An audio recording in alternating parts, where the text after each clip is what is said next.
Welcome everyone, it's Gray Shirt Guy rocking the gray shirt as always. How's it going? I hope everyone's doing great. We got Hapatra, Vizier of Poisons, up on the deck tech today. Legendary creature human cleric. Whenever she deals combat damage to a player, you may have a -1/-1 counter put on target creature.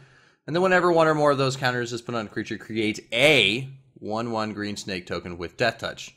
And then her subtle smile is suffused with venom, 2/2.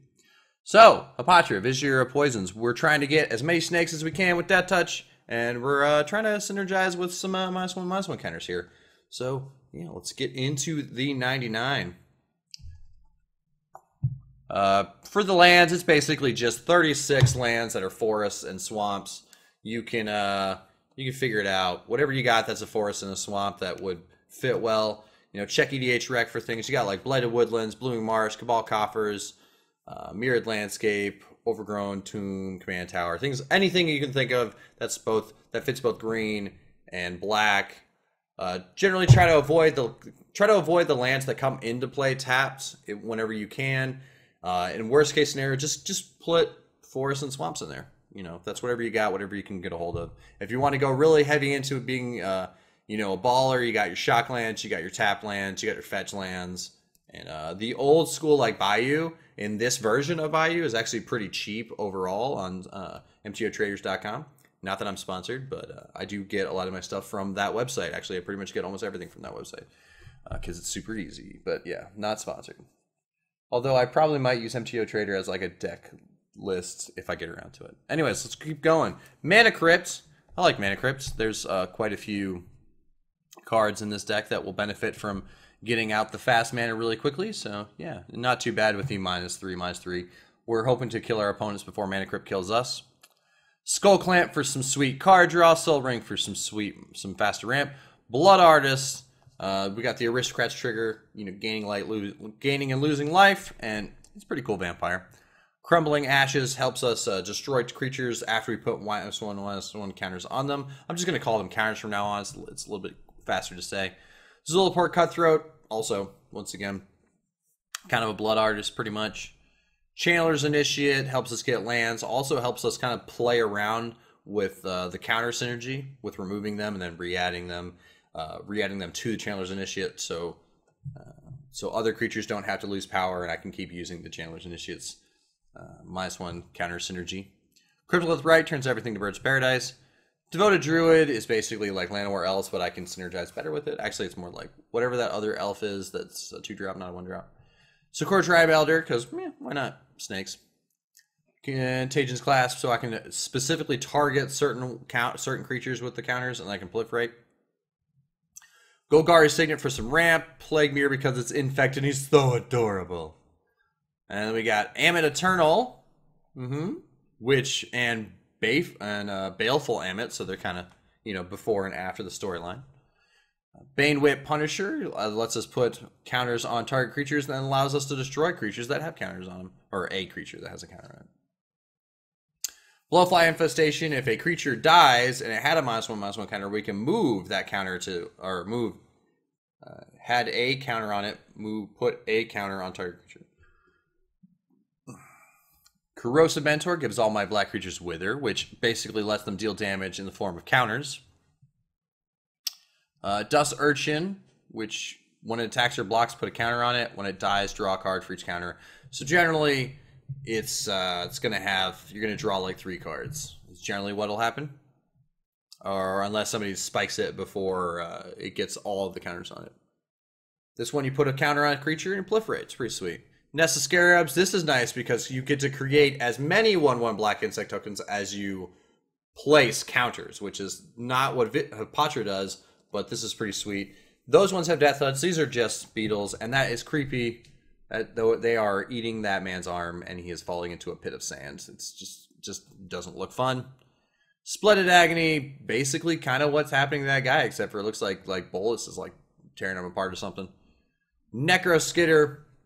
Whenever a creature an opponent controls dies with a counter on it, with a -1/-1 counter, you may return that creature, that card to battlefield under your control. So it's pretty sweet. Phyrexian Arena for some card draw. Beast Within for some physical terror removal. Beastmaster Ascension to help us try to get that combat game going on. because nothing is more terrifying than a whole wave of 6/6 snakes with Death Touch. Defiant Great Maw for some more counters, synergy, moving counters around. Growing Rights to help kind of get into help get some of our creatures into our hands faster. Let me scroll down a little bit back.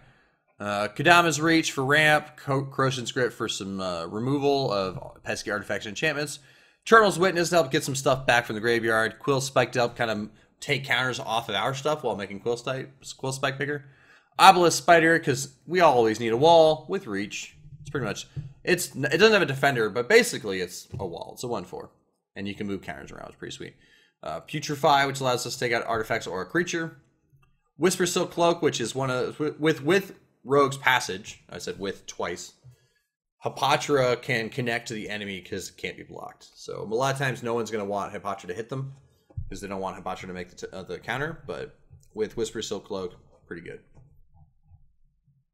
We got Erebos, God of the Dead. Indestructible as long as its devotion is 5. It's not a creature, so it's just an enchantment.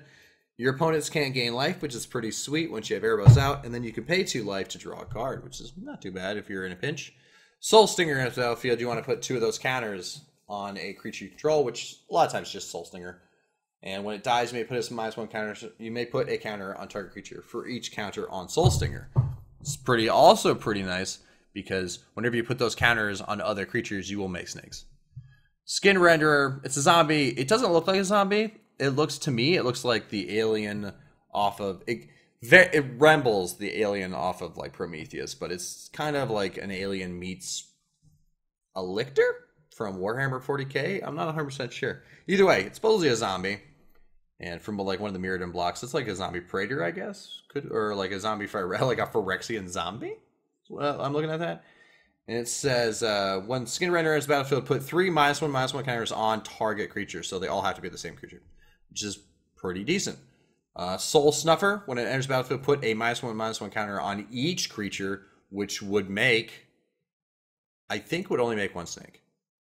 Or, would that make 1 snake? I think that would make only 1 snake. I'm not 100% sure. We'll see if it makes more than 1 snake. It might only make 1.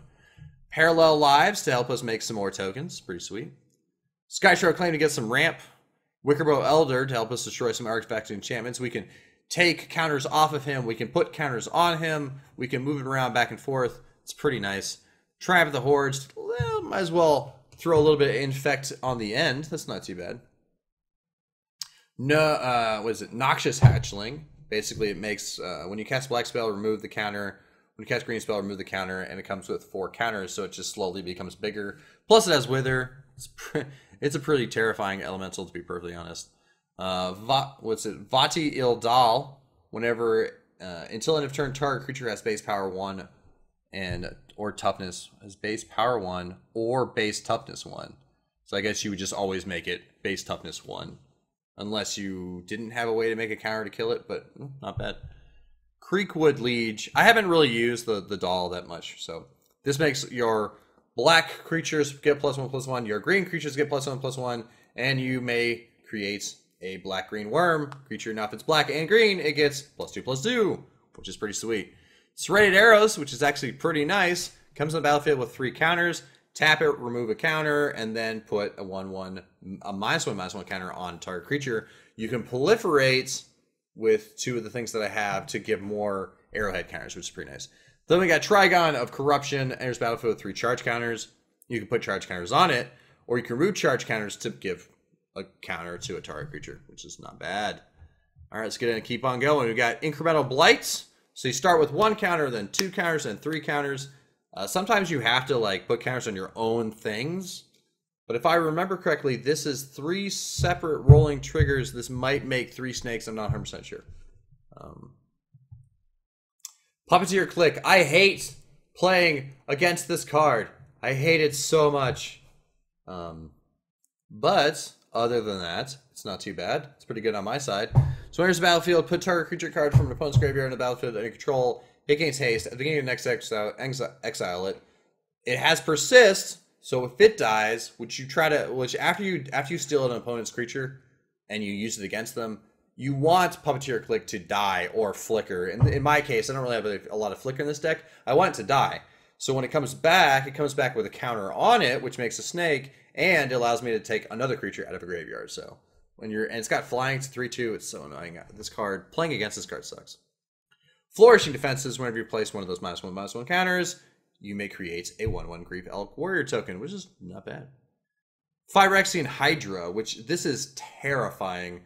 Like, this will definitely go into the Hydra deck I will eventually make, which I think is going to be like, what is it? What's red-green? I forget what red-green is. It's not a big deal.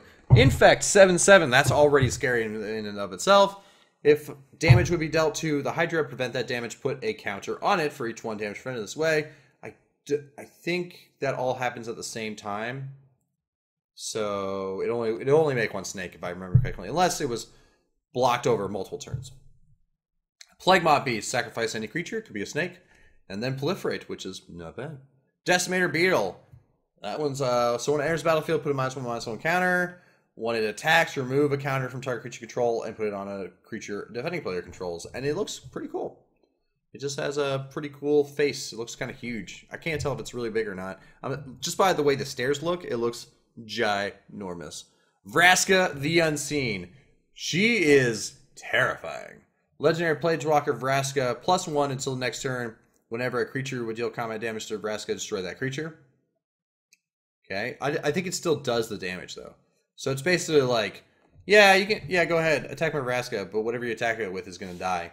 Or you can -3, destroy a target non-land permanent, or you can alt and create 3 1/1 black assassin creature tokens. Whenever this creature does combat damage to a player, that player loses the game. So they're gonna try really hard to not let you get to 7. But my goal is to get her to 7. I think I've only played her on the field like once, maybe twice. But let's see how it all works out. We got Cauldron of the Souls. Tap, choose any number of target creatures. Each of them gain Persist, which would be pretty useful. Carnifex Carnifex Demon, which is kind of like from Tyranids, but either way, we're going to keep going with it. Creature Demon, flying, 6/6 for 6. Enters battlefield with 2 counters on it. Remove the counter from the demon. Put the counter on each other creature, which I still think might only be 1 snake trigger. Some of these, I played with this deck, but I haven't been able to play all the cards since I've tested this deck out, so we'll see how it goes out.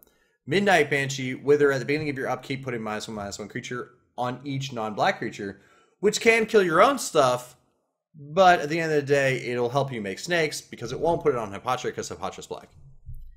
Or has black. We got Shesharon the Anointed. Other snakes get +2/+2. Whenever a snake deals combat damage to a player, you may draw a card.